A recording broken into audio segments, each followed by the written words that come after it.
Hi, my name is Tehillah Lisulo. I am 24 years old and I am a missionary kid, a sister of four, a dancer, a financial professional, and a woman of color that's just navigating faith, culture, and purpose.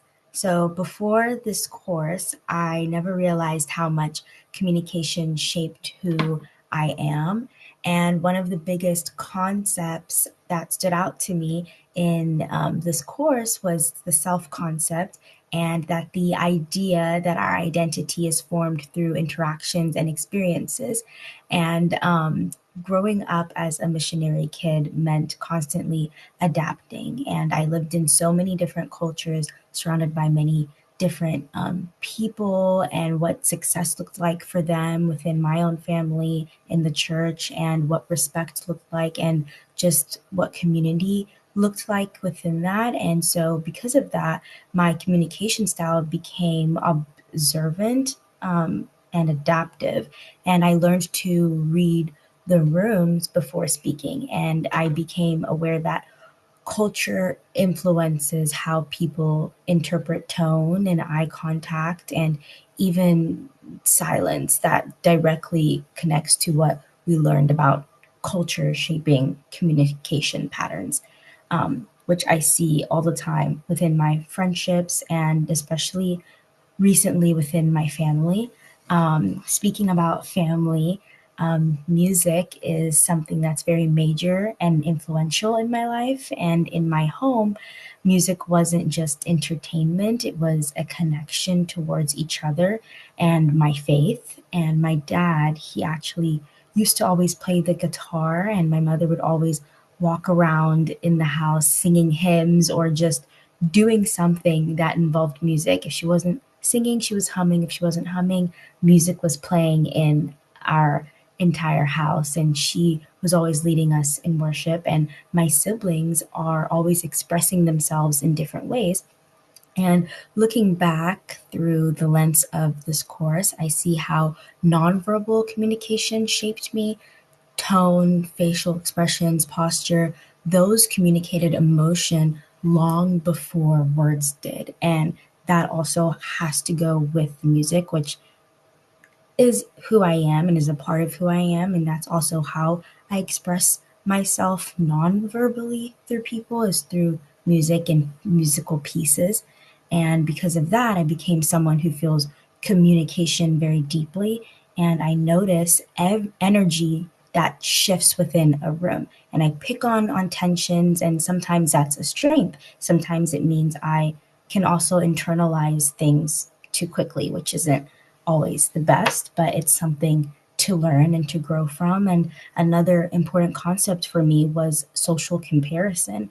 Growing up in mission, in the mission field, in missionary communities, and later in professional spaces, I often compared myself to different reference groups: strong women of faith, financially successful professionals, and independent women of color. I chose those groups because they reflected who I wanted to become and who I am currently becoming.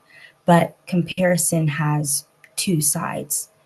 And at times it strengthened my self esteem, other times it made me question if I was even enough. And that connection that connects to the concept of self esteem, and how our value is influenced by feedback and relationships. And my family shaped my confidence in some areas, but they also unintentionally shaped some insecurities. I've noticed that when I communicate with my family, there's old triggers that show up, and my tone changes, my defenses rise up. That awareness has helped me take personal responsibility instead of reacting emotionally.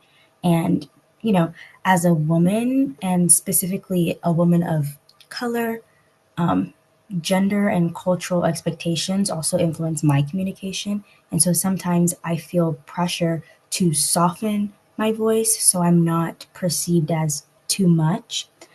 Other times I have to like intentionally stand firm so I'm not overlooked.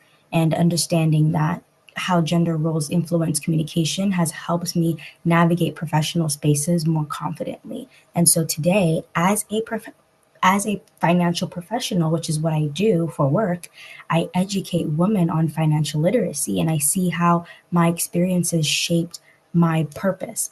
I became the woman I wish I had met when I was younger. My background gave me mixed messages about money, so now I communicate about finances clearly and confidently, especially to women who may not have been taught those skills. If I had to describe my responsibility strengths, I would say adaptability, emotional awareness, and intentionality. I've learned that I cannot control my background, but I can control how I communicate moving forward. I can choose to listen instead of assume. I can choose to speak with clarity instead of fear. So, if you were to ask me the question, who am I as a communicator? I would say that I am shaped by my culture when I communicate. I'm shaped by the music that is surrounded all around me and the music that I was engraved in growing up. I would say it's my faith. I would say it's comparison between in workspaces and family and friendships. It's relationships. It's comparison with people, a woman that I want to be, and relationships, and its growth.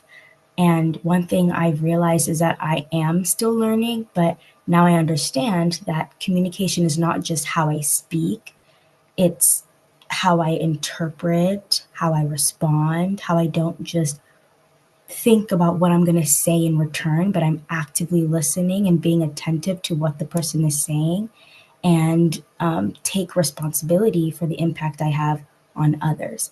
And that awareness is shaping the woman that I am becoming today.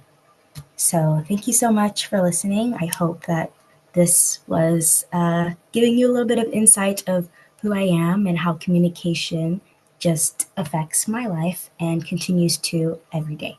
Thank you.